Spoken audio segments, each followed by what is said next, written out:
ਸਾਡੇ ਨਾਲ ਬੀਜੇਪੀ ਤੋਂ ਸੁਭਾਸ਼ ਸ਼ਰਮਾ ਵੀ ਜੁੜ ਗਏ ਨੇ। ਸੁਭਾਸ਼ ਜੀ, ਸਵਾਗਤ ਹੈ ਨਿਊਜ਼ 18 ਪੰਜਾਬ ਤੇ। ਸੀਬੀਆਈ ਦੇ ਵੱਲੋਂ ਛਾਪੇਮਾਰੀ ਕੀਤੀ ਜਾ ਰਹੀ ਹੈ ਦਿੱਲੀ ਦੇ ਵਿੱਚ 21 ਲੋਕੇਸ਼ਨਸ ਦੇ ਉੱਤੇ, ਜਿਸ ਦੇ ਵਿੱਚ ਡਿਪਟੀ ਸੀਐਮ ਮਨੀਸ਼ ਸਿਸੋਦੀਆ ਦਾ ਘਰ ਵੀ ਸ਼ਾਮਲ ਹੈ ਤੇ ਆਮ ਆਦਮੀ ਪਾਰਟੀ ਦੇ ਆਗੂ ਇਸ ਨੂੰ ਪੋਲੀਟੀਕਲ ਵੈਂਡੇਟਾ ਕਹਿ ਰਹੇ ਨੇ। ਦਿੱਲੀ ਦੇ ਡਿਪਟੀ ਸੀਐਮ ਮਨੀਸ਼ ਸਿਸੋਦੀਆ ਨੇ ਵੀ ਖੁਦ ਟਵੀਟ ਕਰਕੇ ਕਿਹਾ ਕਿ ਪਹਿਲਾਂ ਵੀ ਮੇਰੇ ਤੇ ਕਈ ਕੇਸ ਕੀਤੇ ਨੇ, ਉਸ ਦੇ ਵਿੱਚ ਵੀ ਕੁਝ ਨਹੀਂ ਨਿਕਲਿਆ, ਇਸ ਦੇ ਵਿੱਚ ਵੀ ਕੁਝ नहीं निकलेगा। देखो, आम आदमी पार्टी की तो आदत है कि जिन्नी मर्जी चोरी चकारी करी जान, बेईमानी करी जान, इन्होंने कोई कुछ ना कहे। इन्हां दा आप दा हेल्थ मंत्री इन्हां ने फड़ के अंदर दिता है पंजाब च, असीं नहीं दिता। क्यों दिता? वो वेंडेटा पॉलिटिक्स सी। इस करके कोई जो अपराध करेगा, कोई जो करप्शन करेगा, एजेंसियां को अगर सबूत होंगे तो कार्रवाई करनगियां। देश के अंदर न्यायालय है, देश के अंदर कोर्ट्स ने वो फैसला करनगियां। इन्होंने तो घरे ईमानदारी के सर्टिफिकेट छाप के रखे आ, आपस एक दूजे वंडते रहंदे आ। तुसीं मैनूं गल दसो, अज ये कह रहे हैं वेंडेटा पॉलिटिक्स है। किन्ने लंबे समय तो असीं कह रहे सी कि जिहड़ी एक्साइज की पॉलिसी है ਉਹਦੇ करप्शन हुई है, जिहड़ी दिल्ली च आई है, और वो पॉलिसी हुण वापस लैण की गल भी कर ली इन्होंने दिल्ली च, ਉਹਨੂੰ वापस भी लै रहे हैं क्योंकि उन्होंने समझ आ गई कि साडी करप्शन फड़ी गई है। इस करके एजेंसियां कोल जो भी सबूत है, और मैनूं गल दसो, ਜਦੋਂ ਪੰਜਾਬ ਦੇ ਅੰਦਰ ਪੰਜਾਬ ਦੇ ਸਾਬਕਾ ਮੁੱਖ ਮੰਤਰੀ ਚਰਨਜੀਤ ਸਿੰਘ ਚੰਨੀ ਦੇ ਭਤੀਜੇ ਦੇ ਰੇਡ ਹੋਈ ਈਡੀ ਦੀ, ਪੈਸੇ ਫੜੇ ਗਏ, ਸਭ ਤੋਂ ਜ਼ਿਆਦਾ ਰੌਲਾ ਆਮ ਆਦਮੀ ਪਾਰਟੀ ਨੇ ਪਾਇਆ ਸੀ, ਦੇਖੋ ਜੀ ਚੋਰੀ ਫੜੀ ਗਈ। ਤੇ ਹੁਣ ਕਿਉਂ ਚੀਕਾਂ ਮਾਰਦੇ ਜਦੋਂ ਆਪਣੀ ਚੋਰੀ ਫੜੀ ਗਈ ਹੈ। ਲੇਕਿਨ ਆਮ ਆਦਮੀ ਪਾਰਟੀ ਦੇ ਆਗੂ ਕਹਿ ਰਹੇ ਨੇ ਕਿ ਗੁਜਰਾਤ ਤੇ ਹਿਮਾਚਲ ਚ ਚੋਣਾਂ ਹੋਣ ਵਾਲੀਆਂ ਨੇ, ਬੀਜੇਪੀ ਨੂੰ ਡਰ ਹੈ, ਇਸੇ ਕਰਕੇ ਇਸ ਕਿਸਮ ਦੀ ਕਾਰਵਾਈ ਹੋ ਰਹੀ ਹੈ। ਗੁਜਰਾਤ ਹਿਮਾਚਲ ਬੜੀ ਦੂਰ ਹੈ, ਆਪ ਦਾ ਘਰ ਸੰਗਰੂਰ ਆ ਗਏ ਆ, ਇਹਨਾਂ ਦੀ ਔਕਾਤ ਤਾਂ ਪਤਾ ਹੀ ਚੱਲ ਗਈ ਹੈ ਪੰਜਾਬ ਨੂੰ। ਸਾਨੂੰ ਇਹਨਾਂ ਤੋਂ ਕੋਈ ਡਰ ਨਹੀਂ। ਇਹ ਤਾਂ ਐਵੇਂ ਸੈਂਬੂ ਨੇਤਾ ਬਣੇ ਹੋਏ ਆ। ਪਹਿਲਾਂ ਵੀ ਅਰਵਿੰਦ ਕੇਜਰੀਵਾਲ ਗਿਆ ਸੀ, ਵਾਰਾਣਸੀ ਇਲੈਕਸ਼ਨ ਲੜੀ ਸੀ, ਮੋਦੀ ਦੇ ਸਾਹਮਣੇ ਜ਼ਮਾਨਤ ਜ਼ਬਤ ਹੋ ਗਈ। ਉੱਤਰਾਂਚਲ ਜਨਾਂ ਦਾ ਕੀ ਬਣਿਆ? ਕਿਸੇ ਸੀਟ ਤੇ ਜ਼ਮਾਨਤ ਨਹੀਂ ਬਚੀ। ਉੱਤਰ ਪ੍ਰਦੇਸ਼ 'ਚ ਕਿਸੇ ਸੀਟ ਤੇ ਜ਼ਮਾਨਤ ਨਹੀਂ ਬਚੀ। ਪੰਜਾਬ ਦੇ ਲੋਕਾਂ ਨੂੰ ਜ਼ਰੂਰ ਭਰਮਾ ਲਿਆ ਸੀ ਥੋੜੀ ਦੇਰ ਲਈ। 3 ਮਹੀਨਿਆਂ 'ਚ ਪੰਜਾਬ ਦੇ ਲੋਕਾਂ ਦੀਆਂ ਅੱਖਾਂ ਖੁੱਲ ਗਈਆਂ। ਸੰਗਰੂਰ 'ਚ ਮੁੱਦੇ ਮੂੰਹ ਪਏ ਆਪਣੀ ਰਾਜਧਾਨੀ ਨੂੰ, ਕਹਿੰਦੇ ਸੀ ਸਾਡੀ ਰਾਜਧਾਨੀ ਆ। ਇਸ ਕਰਕੇ ਇਦਾਂ ਦੀਆਂ ਗੱਲਾਂ ਦਾ ਕੋਈ ਫਾਇਦਾ ਨਹੀਂ। ਜਿਹੜੀ ਚੋਰੀ ਕੀਤੀ ਹੈ, ਜਿਹੜੀ ਬੇਈਮਾਨੀ ਕੀਤੀ ਹੈ, ਉਹ ਤਾਂ ਉਹਦੀ ਸਜ਼ਾ ਮਿਲਣੀ ਹੈ। ਜਾਂਚ ਏਜੰਸੀਆਂ ਨੇ ਆਪਣਾ ਕੰਮ ਕਰਨਾ ਹੀ ਕਰਨਾ ਹੈ। ਔਰ ਮੈਨੂੰ ਇੱਕ ਗੱਲ ਦੱਸੋ, ਪੰਜਾਬ 'ਚ ਰੋਜ਼ ਵਿਜੀਲੈਂਸ ਦੀਆਂ ਰੇਡਾਂ ਕਰਦੇ ਪਏ ਆ, ਪੰਜਾਬ 'ਚ ਰੋਜ਼ ਸਾਬਕਾ ਮੰਤਰੀਆਂ ਦੇ ਖਿਲਾਫ ਕੇਸ ਦਰਜ ਹੁੰਦੇ ਪਏ ਆ, ਤੇ ਕਿਆ ਉਹ ਪੋਲੀਟੀਕਲ ਵੈਂਡੇਟਾ ਹੈ? ਹੁਣ ਦੱਸੋ ਨਾ, ਕਿੰਨੇ ਪੁਰਾਣੇ ਕਾਂਗਰਸ ਦੇ ਮੰਤਰੀਆਂ ਦੇ ਇਹਨਾਂ ਨੇ ਵਿਜੀਲੈਂਸ ਰੇਡ ਕੀਤੀਆਂ, ਉਹਨਾਂ ਦੇ ਉੱਤੇ FIR ਦਰਜ ਕੀਤੀਆਂ, ਰੋਜ਼ ਕਰ ਰਹੇ ਆ। ਆਪਣੇ ਮੰਤਰੀ ਨੂੰ ਫੜ ਕੇ ਅੰਦਰ ਦੇਤਾ, ਤੇ ਕਿਆ ਉਹ ਪੋਲੀਟੀਕਲ ਵੈਂਡੇਟਾ ਹੈ? ਇਸ ਕਰਕੇ ਤੁਸੀਂ ਕਰੋ ਤੇ ਉਹ ਠੀਕ ਹੈ, ਉਹ ਬੇਈਮਾਨਾਂ ਦੇ ਖਿਲਾਫ ਕਾਰਵਾਈ ਹੈ, ਜਨਤਾ ਦਾ ਪੈਸਾ ਵਾਪਸ ਲੈ ਕੇ ਆਵਾਂਗੇ 1-1 ਰੁਪਈਆ। ਤੁਹਾਡੀ ਚੋਰੀ ਫੜੀ ਜਾਏ ਤੇ ਉਹ ਪੋਲੀਟੀਕਲ ਵੈਂਡੇਟਾ ਹੈ, ਤੁਹਾਡੀ ਕਰਪਸ਼ਨ ਫੜੀ ਜਾਏ ਤੇ ਉਹ ਪੋਲੀਟੀਕਲ ਵੈਂਡੇਟਾ ਹੈ। ਦੋਰੇ ਮਾਪਦੰਡ ਨਹੀਂ ਚੱਲਣੇ। ਏਜੰਸੀਆਂ ਨੇ ਆਪਣਾ ਕੰਮ ਕਰਨਾ ਹੀ ਕਰਨਾ ਹੈ। ਇਸ ਕਰਕੇ ਜਿਹੜਾ ਤੁਸੀਂ ਕਰਪਸ਼ਨ ਕੀਤੀ ਹੈ, ਖਾਸ ਕਰਕੇ ਜਿਹੜੀ ਐਕਸਾਈਜ਼ ਵਾਲੇ ਇਸ਼ੂ ਚੋਂ, ਹੋਰ ਬਾਕੀ ਇਸ਼ੂ ਚੋਂ ਜਨਤਾ ਦੇ ਸਾਹਮਣੇ ਆਣੀ ਜੀ। ਸਨੀ ਆਹਲੂਵਾਲੀਆ ਜੀ, ਕੀ ਕਹਿਣਾ ਚਾਹੋਗੇ? ਦੇਖੋ, ਏਦਾਂ ਹੈ, ਇੱਕ ਕੱਟੜ ਇਮਾਨਦਾਰ ਸਰਕਾਰ ਦਾ ਅਗਰ ਕੋਈ ਮੰਤਰੀ, MLA ਜਾਂ ਕੋਈ ਵੀ ਆਗੂ ਕਰਪਸ਼ਨ ਕਰੂਗਾ ਤੇ ਕੇਜਰੀਵਾਲ ਜੀ ਨੇ, ਭਗਵੰਤ ਮਾਨ ਜੀ ਨੇ ਪਹਿਲੇ ਦਿਨ ਕਿਹਾ ਸੀ ਵੀ ਅਸੀਂ ਖੁਦ ਹੀ ਅੰਦਰ ਕਰ ਦੇਣਾ। ਇੱਕ ਇਹੋ ਜਿਹੀ ਸਰਕਾਰ ਹੈ ਜਿਹਨੇ ਪੂਰੇ ਵਰਲਡ ਦੇ ਅੰਦਰ ਇੱਕ ਇਹੋ ਜਿਹਾ ਐਗਜ਼ਾਮਪਲ ਸੈੱਟ ਕੀਤਾ, ਆਪਣੇ ਹੈਲਥ ਕੈਬਨਿਟ ਮੰਤਰੀ ਨੂੰ ਫੜ ਕੇ ਅੰਦਰ ਦੇਤਾ ਜੇ ਉਸ 'ਚ 1% ਦਾ ਆਇਆ। ਬੀਜੇਪੀ ਵਾਲੇ ਗੱਲਾਂ ਕਰਦੇ, ਇਹਨਾਂ ਨੇ ਅੱਜ ਤੱਕ ਕਿਹੜਾ ਬੰਦਾ ਫੜਿਆ? ਹੁਣ ਇਹ ਕਹਿਣਗੇ ਵੀ ਸਾਡੇ ਤਾਂ ਸਾਰੇ ਬੰਦੇ ਬੜੇ ਇਮਾਨਦਾਰ ਨੇ। ਜਿਹੜਾ ਬੰਦਾ ਬੀਜੇਪੀ ਦੇ ਅੰਦਰ ਜਾਂਦਾ ਹੈ, ਬੇਸ਼ੱਕ ਉਹ ਕਾਂਗਰਸ ਦਾ ਹੋਏ, ਬੇਸ਼ੱਕ ਉਹ ਜਨਤਾ ਦਲ ਦਾ ਹੋਏ, ਬੇਸ਼ੱਕ ਜਿਹੜੀ ਮਰਜ਼ੀ ਪਾਰਟੀ ਦਾ ਹੋਏ, ਉਹ ਜਾ ਕੇ ਰਾਤ 'ਚ ਹੀ ਇਹਨਾਂ ਕੋਲ ਇਹੋ ਜਿਹੀ UV ਚੈਂਬਰ ਲੱਗਿਆ ਵੀ ਉਸ 'ਚ ਜਾਂਦਾ ਹੈ, ਫਿਲਟਰੇਟ ਹੋ ਜਾਂਦਾ ਹੈ, ਉਹਦੇ ਸਾਰੇ ਕੇਸ ਵਾਪਸ ਲਿੱਤੇ ਜਾਂਦੇ। ਜਿਹੜਾ ਬੰਦਾ ਆਪੋਜੀਸ਼ਨ ਸਟਰੋਂਗ ਹੁੰਦੀ ਹੈ, ਉਸ 'ਚ ਇਹਨਾਂ ਨੂੰ ਤਕਲੀਫ ਹੁੰਦੀ ਹੈ। ਜਿਹੜੀ ਇਹ ਗੱਲ ਕਹਿੰਦੇ ਵੀ ਰੇਡ ਕਰ ਰਹੇ ਨੇ, ਅਸੀਂ ਜਿੱਥੇ ਰੇਡ ਕਰ ਰਹੇ ਉੱਥੇ ਕਰੋੜਾਂ ਰੁਪਇਆ ਨਿਕਲ ਰਿਹਾ ਹੈ। ਜਦ ਤੁਸੀਂ ਇੱਥੇ ਚਰਨਜੀਤ ਚੰਨੀ ਦੇ ਘਰ ਰੇਡ ਕੀਤੀ, ਉਹ ਭਾਂਜੇ ਤੋਂ ਭਤੀਜੇ ਤੋਂ ਕਿੰਨੇ ਪੈਸੇ ਨਿਕਲੇ? ਤਦ ਇੱਥੇ ਮਨੀਸ਼ ਸਿਸੋਦੀਆ ਦੇ ਘਰ ਤੋਂ ਕੱਢ ਦਿਓ ਪੈਸੇ, ਅਸੀਂ ਮੰਨ ਜਾਾਂਗੇ ਵੀ ਤੁਸੀਂ ਬੜੇ ਵਧੀਆ ਹੋ ਗਏ। ਤੁਸੀਂ ਜਿੰਨਾ ਮਰਜ਼ੀ ਜ਼ੋਰ ਲਾਈ ਜਾਓ, ਆਮ ਆਦਮੀ ਪਾਰਟੀ ਜਿਹੜੀ ਹੈ ਕਰਪਸ਼ਨ ਦੇ ਖਿਲਾਫ ਹੈ। ਔਰ ਤੁਹਾਨੂੰ ਸਾਰਿਆਂ ਨੂੰ ਜਿਹੜੇ ਹੇਰਾਫੇਰੀ ਕਰਨਗੇ, ਪੰਜਾਬ ਦੇ ਅੰਦਰ ਭਗਵੰਤ ਸਿੰਘ ਮਾਨ ਦੀ ਸਰਕਾਰ ਨਹੀਂ ਛੱਡੇਗੀ, ਉਹਨਾਂ ਨੂੰ ਸਾਰਿਆਂ ਨੂੰ ਓਪਨ ਕਰੇਗੀ, ਲੋਕਾਂ ਦੇ ਅੱਗੇ ਲੈ ਕੇ ਆਊ ਜੀ। ਸੁਭਾਸ਼ ਜੀ ਕਹਿ ਰਹੇ ਨੇ ਕਿ ਕੱਟੜ ਇਮਾਨਦਾਰ ਸਾਡੀ ਸਰਕਾਰ ਹੈ, ਪਹਿਲਾਂ ਵੀ ਕੇਸ ਹੋਏ, ਪਹਿਲਾਂ ਵੀ ਜਾਂਚ ਹੋਈ, ਲੇਕਿਨ ਕੁਝ ਨਹੀਂ ਨਿਕਲਿਆ, ਹੁਣ ਵੀ ਕੁਝ ਨਹੀਂ ਨਿਕਲੇਗਾ, ਇਸ ਕਰਕੇ ਹੀ ਪੋਲੀਟੀਕਲ ਵੈਂਡੇਟਾ ਹੈ। ਅਰੇ ਸਿੰਦਰ ਜੈਨ ਜੇਲ੍ਹ 'ਚ ਹੈ, ਜੇਲ੍ਹ 'ਚ ਰਹਿ ਕੇ ਆਇਆ, ਇਹਨਾਂ ਦੇ ਕਿੰਨੇ MLA ਜੇਲ੍ਹ 'ਚ ਨੇ। इस करके तो नहीं निकलेगा, तो सही निकलेगा तो छूट जाएंगे। तो चिंता क्यों कर रहे हैं, फिर रौला क्यों पा रहे हैं? मेरी गल देखो, अगर भाई साहब अगर CBI रेड करेगी, कुछ नहीं मिलेगा तो बच जाओगे। ਤੁਸੀਂ ਆਪਣਾ ਰੇਡ ਕਰਾਉਂਦੇ ਰਹੋਗੇ, ਪਹਿਲਾਂ ਪ੍ਰੂਫ ਲੱਭ ਕੇ ਫਿਰ ਰੇਡ ਕਰਾਇਆ ਕਰੋ। अरे मेरी गल सुनो, फिर शर्मा जी रेड कराया करो। अरे जब भाई प्रूफ ना होए तो रेड ना कराया करो, पहला प्रूफ लब लो। सबूत तो सीबीआई ਨੂੰ ਪਤਾ ਹੋਊਗਾ, ਮੈਂ ਕੋਈ सीबीआई ਦਾ ਪ੍ਰੋਫੈਸਰ ਥੋੜਾ। ऐसा है अगर सीबीआई ने रेड की है, अगर ਅਗਰ ਇਹਨਾਂ ਕੋਲ ਹੁੰਦੇ ਤੇ ਸਾਰੀ ਆਮ ਆਦਮੀ ਪਾਰਟੀ ਜੇਲ੍ਹ 'ਚ ਕਰ ਦਿੰਦੇ ਇਹ ਲੋਕ। ਇਹਨਾਂ ਨੂੰ ਲੱਭਦਾ ਹੀ ਕੁਝ ਨਹੀਂ ਪਿਆ। ਏਦਾਂ ਹੀ ਰੇਟਾਂ ਦੇ चिंता ना करो, चिंता ना करो, ਤੁਹਾਨੂੰ ਡਰ ਹੈ ਆਮ ਆਦਮੀ ਪਾਰਟੀ ਦਾ। ਜੀ अरे सिंदर जैन जी गए जेल, बाकी ਦਾ ਵੀ ਨੰਬਰ ਛੇਤੀ ਆ ਜਾਣਾ। ਜਿਹੜਾ ਇਮਾਨਦਾਰੀ ਦਾ ਮੋਟਾ ਪਾ ਕੇ ਕਰਪਸ਼ਨ ਕੀਤੀ ਹੈ ਨਾ, ਜਲ ਬੋਰਡ ਤੁਸੀਂ ਕਰਪਸ਼ਨ ਕੀਤੀ, ਰੋਡ ਵਿੱਚ ਤੁਸੀਂ ਕਰਪਸ਼ਨ ਕੀਤੀ, ਸਕੂਲ ਇਮਾਰਤਾਂ ਬਣਾਉਣ 'ਚ ਤੁਸੀਂ ਕਰਪਸ਼ਨ ਕੀਤੀ, ਐਕਸਾਈਜ਼ ਪਾਲਿਸੀ 'ਚ ਤੁਸੀਂ ਕਰਪਸ਼ਨ ਕੀਤੀ। ਜੇ ਕਰਪਸ਼ਨ ਨਹੀਂ ਕੀਤੀ ਸੀ ਵਾਪਸ ਕਿਉਂ ਲਈ ਐਕਸਾਈਜ਼ ਪਾਲਿਸੀ? ਕਿਉਂ ਵਾਪਸ ਲਈ ਐਕਸਾਈਜ਼ ਪਾਲਿਸੀ? ਜਿਹੜੀਆਂ ਚੀਜ਼ਾਂ ਨੂੰ ਤੁਹਾਡਾ ਲੈਫਟੀਨੈਂਟ ਅਪਰੂਵ ਕਰਦਾ ਹੈ ਨਾ, ਜਿਹੜੀ ਚੀਜ਼ ਨੂੰ ਤੁਹਾਡਾ ਲੈਫਟੀਨੈਂਟ ਅਪਰੂਵ ਕਰਦਾ ਹੈ, ਤੁਸੀਂ ਲੈਫਟੀਨੈਂਟ ਉੱਥੇ ਕਿਉਂ ਲਗਾਇਆ ਹੋਇਆ? ਉਹ ਕਹਿੰਦੇ ਉਹਨਾਂ ਨੇ ਕੀ ਤੁਸੀਂ ਆਪਣੀ ਗੱਲ ਕਰੋ ਨਾ। ਔਰ ਮੈਂ ਤੁਹਾਨੂੰ ਦੱਸਦਾ ਰਿਹਾ, ਐਕਸਾਈਜ਼ ਨੂੰ ਲੈ ਕੇ ਹੀ ਇਹ ਰੇਡ ਹੋ ਰਹੀ ਹੈ ਜਿਨੀ ਸਾਨੂੰ ਜਾਣਕਾਰੀ ਹੈ। ਸਨੀ ਜੀ, ਐਕਸਾਈਜ਼ ਪਾਲਿਸੀ ਨੂੰ ਲੈ ਕੇ ਸੁਭਾਸ਼ ਸ਼ਰਮਾ ਜੀ ਕਹਿ ਰਹੇ ਨੇ ਕਿ ਜੇ ਕੋਈ ਗੜਬੜ ਨਹੀਂ ਸੀ ਫਿਰ ਵਾਪਸ ਕਿਉਂ? ਪੰਜਾਬ ਦੀ ਵੀ ਕੁਝ ਕਰ ਰਹੇ ਨੇ, ਪੰਜਾਬ ਦੀ ਵੀ ਇਹਨਾਂ ਦੀ ਐਕਸਾਈਜ਼ ਪਾਲਿਸੀ ਸੁਭਾਸ਼ ਜੀ ਗੱਲ ਪੂਰੀ ਕਰ ਲੈਣ ਦਿਓ। ਨੂੰ ਫਾਇਦਾ ਪਹੁੰਚਾਉਣ ਲਈ ਹੈ। ਸਾਰੇ ਪੰਜਾਬੀਆਂ ਨੂੰ ਇਹਨਾਂ ਨੇ ਬਾਹਰ ਕਰ ਦੇਣਾ ਹੈ ਲੀਗਲ ਦੇ ਕੰਮ ਚੋਂ। ਜੀ ਸੁਭਾਸ਼ ਜੀ ਗੱਲ ਪੂਰੀ ਕਰ ਲੈਣ ਦਿਓ। ਆਈ ਹੈ ਸ਼ਰਮਾ ਜੀ ਨੂੰ ਇੱਕ ਗੱਲ ਪੁੱਛੋ ਕਿ ਜੇ ਕਿਸੇ ਜਗ੍ਹਾ ਤੋਂ ਰੈਵਨਿਊ 6000 ਕਰੋੜ ਆਉਂਦਾ ਤੇ ਉਹ ਰੈਵਨਿਊ 9000 ਕਰੋੜ ਆ ਜਾਏ, ਉਸ 'ਚ ਕਰਪਸ਼ਨ ਵਧੀ ਹੈ ਕਿ ਘਟੀ ਆ? ਇਹ ਸਵਾਲ ਹੈ ਇਹਨਾਂ ਨੂੰ ਕਿ ਵੀ ਜਦ ਸਰਕਾਰ ਵਾਪਸ ਕਿਉਂ ਲਈ? ਮੈਂ ਤਾਂ ਸਵਾਲ ਪੁੱਛ ਰਿਹਾ, ਅਗਰ ਇੰਨੀ ਠੀਕ ਸੀ ਤਾਂ ਵਾਪਸ ਕਿਉਂ ਲਈ? ਤੇ ਜਦ ਵਾਪਸ ਕਿਉਂ ਲਈ? ਵੱਧਦਾ ਪਿਆ ਤੇ ਇਹਨਾਂ ਨੂੰ ਪੁੱਛੋ ਵੀ ਕਰਪਸ਼ਨ ਘਟੂਗੀ ਕਿ ਵਧੂਗੀ? ਸੁਭਾਸ਼ ਜੀ ਇਹੀ ਸਵਾਲ ਕਰ ਰਹੇ ਨੇ ਕਿ ਜੇ ਰੈਵਨਿਊ ਵਧਿਆ, ਜੇ ਇਹ ਸਾਰਾ ਕੁਝ ਠੀਕ ਸੀ, ਫਿਰ ਪਾਲਿਸੀ ਵਾਪਸ ਕਿਉਂ ਲਈ? ਮੈਡਮ ਏਦਾਂ ਪੰਜਾਬ ਦਾ ਹਾਈ ਕੋਰਟ ਨੇ ਤੁਹਾਡੀ ਐਕਸਾਈਜ਼ ਪਾਲਿਸੀ ਤੇ ਸੁਭਾਸ਼ ਜੀ ਜਵਾਬ ਲੈ ਲਈਏ। ਸੁਭਾਸ਼ ਜੀ ਜਵਾਬ ਲੈ ਲਈਏ। ਐਕਸਾਈਜ਼ ਪਾਲਿਸੀ ਵਾਪਸ ਕਰਨ ਲਈ ਕਿਹਾ ਹੁੰਦਾ ਤੇ ਫਿਰ ਐਕਸਾਈਜ਼ ਪਾਲਿਸੀ ਲਾਗੂ ਕਿਵੇਂ ਹੋਗੀ? ਅਰੇ ਕਿਆ ਨਹੀਂ ਕਹਿੰਦੇ ਕਿ ਇਹ ਕੇਸ ਸ਼ੁਰੂ ਹੈ, ਦਿੱਲੀ ਚ ਵਾਪਸ ਲੈ ਲਈ।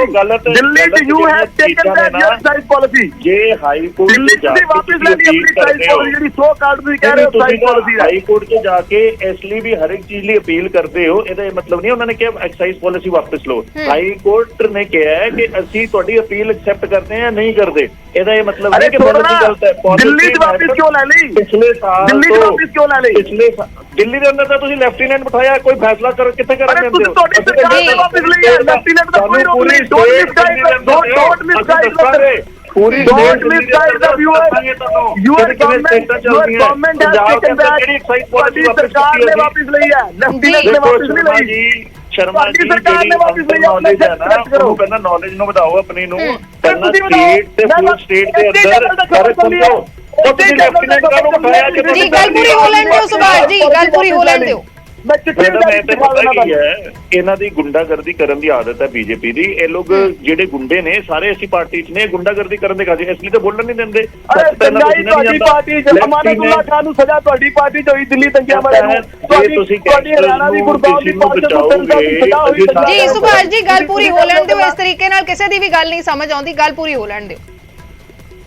ਦੇਖੋ ਸਭ ਤੋਂ ਪਹਿਲੀ ਗੱਲ ਹੈ, ਮੈਂ ਇਹਨਾਂ ਨੂੰ ਕਹਿਣਾ ਚਾਹੁੰਦਾ ਕਿ ਦਿੱਲੀ ਜਿਹੜੀ ਹੈ ਉਹ ਫੁੱਲ ਸਟੇਟ ਨਹੀਂ ਹੈ। ਉੱਥੇ ਲੈਫਟੀਨੈਂਟ ਬੈਠਾ ਹੋਇਆ, ਹਰ ਇੱਕ ਫਾਈਲ ਹੋਣਾ ਕੋਈ ਜਾਂਦੀ ਹੈ, ਉੱਥੋਂ ਹੀ ਸਾਰੀ ਚੀਜ਼ਾਂ ਰੁਕੀ। ਪੰਜਾਬ ਦੇ ਅੰਦਰ ਕਹਿੰਦੇ ਵੀ ਇਹਨਾਂ ਨੇ ਐਕਸਾਈਜ਼ ਪਾਲਿਸੀ ਵਾਪਸ ਲੈ ਲਈ, ਹਾਈ ਕੋਰਟ ਨੇ ਕਹਿਤਾ ਇਹ ਗਲਤ ਹੈ। ਨਹੀਂ ਕਿ ਵਾਪਸ ਲੈ ਲਈ, ਹਾਈ ਕੋਰਟ ਨੇ ਅਪੀਲ ਐਕਸੈਪਟ ਕਰ ਲਈ। ਹਾਈ ਕੋਰਟ ਤਾਂ ਡੈਮੋਕ੍ਰੈਟਿਕ ਕੰਟਰੀ ਹੈ। ਅਸੀਂ ਤੁਹਾਡੇ ਵਰਗੇ ਕੰਮ ਥੋੜੀ ਕਰਦੇ ਆ ਕਿ ਵੀ ਕਿਸੇ ਨੂੰ ਡਰਾਈਏ, ਕਿਸੇ ਨੂੰ ਧਮਕਾਈਏ, ਕਿਸੇ ਨੂੰ ਕਰੀਏ। ਇਹ ਆਮ ਆਦਮੀ ਪਾਰਟੀ ਹੈ, ਇਹ ਸ਼ਰੀਫਾਂ ਦੀ ਪਾਰਟੀ ਹੈ, ਗੁੱਡੂਆਂ ਦੀ ਪਾਰਟੀ ਨਹੀਂ ਹੈ ਕਿ ਇਹ ਲੋਕ। ਮੈਡਮ ਸ਼ਰਮਾ ਜੀ ਨੂੰ ਕੋਈ ਆ ਤਾਂ ਡਿਬੇਟ ਜੀ ਸੁਭਾਸ਼ ਜੀ ਗੱਲ ਪੂਰੀ ਹੋ ਲੈਣ ਦਿਓ। ਇਹ ਸ਼ਰਮਾ ਜੀ ਤਾਂ ਸੁਣ ਹੀ ਨਹੀਂ ਸਕਦੇ ਕਿਸੇ ਦੀ ਗੱਲ, ਕਿਉਂਕਿ ਅਸਲੀਅਤ ਇਹਨਾਂ ਨੇ ਦੁਨੀਆ ਤੱਕ ਪਹੁੰਚਣ ਨਹੀਂ ਦੇਣੀ। ਬੀਜੇਪੀ ਦਾ ਮੇਨ ਫੰਡਾ ਹੈ ਕਿ ਆਮ ਆਦਮੀ ਪਾਰਟੀ ਦੀ ਆਵਾਜ਼ ਜਿਹੜੀ ਹੈ ਉਹ ਹਰ ਇੱਕ ਘਰ ਨਾ ਪਹੁੰਚੇ, ਉਸੇ ਤੇ ਲੱਗੇ ਹੋਏ ਨੇ। ਮੈਂ ਇਹਨਾਂ ਨੂੰ ਇੱਕ ਗੱਲ ਕਹਿਣਾ ਕਿ ਹਾਈ ਕੋਰਟ 'ਚ ਜਾ ਕੇ ਜੇ ਕੋਈ ਬੰਦਾ ਅਪੀਲ ਕਰਦਾ ਹੈ, ਇਹਦਾ ਮਤਲਬ ਐਕਸਾਈਜ਼ ਪਾਲਿਸੀ ਵਾਪਸ ਹੋਊਗੀ। ਐਕਸਾਈਜ਼ ਪਾਲਿਸੀ ਬਿਲਕੁਲ ਟਰਾਂਸਪੇਰੈਂਟ ਹੈ, ਰੈਵਨਿਊ ਵਧ ਰਿਹਾ, ਸਟੇਟ ਦਾ ਫਾਇਦਾ ਹੋ ਰਿਹਾ। ਇਹ ਲੋਕ ਮਾਫੀਆ ਚਲਾਉਂਦੇ ਰਹੇ ਅੱਜ ਤੱਕ। ਬੀਜੇਪੀ ਦਾ ਸਭ ਤੋਂ ਵੱਡਾ ਹੱਥ ਹੈ ਮਾਫੀਆ ਚਲਾਉਣ 'ਚ। ਅੱਜ ਇਹ ਲੋਕ ਜੋ ਮਰਜ਼ੀ ਇੱਥੇ ਬੈਠੇ ਗੱਲਾਂ ਕਰਨ। ਗੁਜਰਾਤ ਦੇ ਅੰਦਰ ਸ਼ਰਾਬ ਬੈਨ ਹੈ ਔਰ ਉੱਥੇ ਦੇਖੋ ਰੋਜ਼ ਲੋਕ ਮਰ ਜਾਂਦੇ। ਇਹਨਾਂ ਦੀ ਸਰਕਾਰ ਹੈ, ਇਲੀਗਲ ਸ਼ਰਾਬਾਂ ਵੇਚ ਰਹੇ ਨੇ ਸਾਰੀ ਜਗ੍ਹਾ ਤੇ। ਇਹ ਹਾਲ ਹੈ ਇਹਨਾਂ ਦਾ। ਔਰ ਸਾਨੂੰ ਇਹ ਦੱਸਦੇ ਪਏ ਹੈ ਜਿੱਥੇ ਸ਼ਰਾਬ ਬੈਨ ਹੈ ਉਹ ਸਟੇਟ ਦੇ ਅੰਦਰ ਇਹ ਲੋਕ ਸਾਰੇ ਖਾਨਿਆਂ ਦੇ ਥਰੂ ਔਰ ਆਪਣੇ ਲੀਡਰਾਂ ਦੇ ਥਰੂ ਸ਼ਰਾਬ ਵੇਚਦੇ ਪਏ ਨੇ। ਇਹਦਾ ਕੀ ਜਵਾਬ ਹੈ ਇਹਨਾਂ ਕੋਲ? ਕਿਵੇਂ? ਜੀ ਸੁਭਾਸ਼ ਜੀ ਕੀ ਕਹਿਣਾ ਚਾਹੋਗੇ? ਦੇਖੋ ਇਹਨਾਂ ਦੀ ਐਕਸਾਈਜ਼ ਪਾਲਿਸੀ ਦਿੱਲੀ ਸਰਕਾਰੀ ਦੁਕਾਨਾਂ ਬੰਦ ਕਰਕੇ ਦੋ ਵੱਡੇ ਘਰਾਣਿਆਂ ਨੂੰ ਫਾਇਦਾ ਪਹੁੰਚਾਉਣ ਲਈ ਲੈ ਕੇ ਆਂਦੀ ਗਈ। ਉਦੋਂ ਤੋਂ ਗੱਲ ਚੱਲ ਰਹੀ ਸੀ ਕਿ ਇਹਦੇ ਵਿੱਚ ਕਰਪਸ਼ਨ ਹੋਈ ਹੈ। ਉਹਦੇ ਤਹਿਤ ਸਾਰਾ ਬਹੁਤ ਵੱਡੇ ਲੈਵਲ ਤੇ ਕਰਪਸ਼ਨ ਦਾ ਪਰਦਾਫਾਸ਼ ਹੋ ਰਿਹਾ। ਤੁਸੀਂ ਦੇਖੋਗੇ ਜਦੋਂ ਸੀਬੀਆਈ ਆਪਣਾ ਕੇਸ ਫਾਈਲ ਕਰੇਗੀ ਤੇ ਕੌਣ-ਕੌਣ ਚਿਹਰੇ ਨੰਗੇ ਹੋਣਗੇ। ਇਹ ਡਰ ਗਏ, ਇਸ ਕਰਕੇ ਇਹਨਾਂ ਨੇ ਥੋੜੇ ਦਿਨ ਪਹਿਲਾਂ ਹੀ ਚਿੱਠੀ ਵੀ ਤੁਹਾਨੂੰ ਮੈਂ ਦਿਖਾ ਦੂੰਗਾ, ਇਹਨਾਂ ਨੇ ਆਪ ਹੀ ਆਪਣੀ ਸਰਕਾਰੀ ਜਿਹੜੀ ਪਾਲਿਸੀ ਸੀਗੀ ਐਕਸਾਈਜ਼ ਦੀ ਉਹ ਵਾਪਸ ਲੈ ਲਈ। ਲੇਕਿਨ ਉਹ ਕਹਿ ਰਹੇ ਨੇ ਕਿ ਲਗਾਤਾਰ ਵੈਂਡੇਟਾ ਦੇ ਤਹਿਤ ਇਹ ਕਾਰਵਾਈਆਂ ਕੀਤੀਆਂ ਜਾ ਰਹੀਆਂ। ਪੰਜਾਬ ਪਾਲਿਸੀ ਲੈ ਕੇ ਆਂਦੀ ਜਾ ਰਹੀ ਹੈ। ਪੰਜਾਬ ਦੇ ਅੰਦਰ ਜਿੰਨੇ ਪੰਜਾਬੀ ਨੇ ਜਿਹੜੇ ਸ਼ਰਾਬ ਦੇ ਕਾਰੋਬਾਰ ਸੀ, ਸਾਰੇ ਇਹਨਾਂ ਦੀ ਪਾਲਿਸੀ ਦਾ ਵਿਰੋਧ ਕਰ ਰਹੇ ਆ। ਸਾਰੇ ਇਹ ਗੱਲ ਕਹਿ ਰਹੇ ਆ ਕਿ ਸਾਨੂੰ ਸਾਰਿਆਂ ਨੂੰ ਬਾਹਰ ਕਰਕੇ 2 ਕੰਪਨੀਆਂ ਜਿਨ੍ਹਾਂ ਨੂੰ ਦਿੱਲੀ 'ਚ ਫਾਇਦਾ ਪਹੁੰਚਾਇਆ ਸੀ, ਉਹਨਾਂ ਨੂੰ ਹੀ ਪੰਜਾਬ 'ਚ ਫਾਇਦਾ ਪਹੁੰਚਾਉਣ ਲਈ ਸਾਰੀ ਮੋਨੋਪੋਲੀ ਬਣਾਉਣ ਲਈ ਇਹ ਐਕਸਾਈਜ਼ ਪਾਲਿਸੀ ਲੈ ਕੇ ਆਂਦੀ ਗਈ ਆ। ਤੁਸੀਂ ਧੋਖਾਧੜੀ ਕਰੋ, ਤੁਸੀਂ ਬੇਈਮਾਨੀ ਕਰੋ, ਤੁਸੀਂ ਕਰਪਸ਼ਨ ਕਰੋ, ਤੁਹਾਨੂੰ ਕੋਈ ਕੁਛ ਨਾ ਕਵੇ, ਇਹ ਤਾਂ ਕੋਈ ਗੱਲ ਨਹੀਂ। ਇਸ ਕਰਕੇ ਸੀਬੀਆਈ ਆਪਣਾ ਕੰਮ ਕਰ ਰਹੀ ਆ।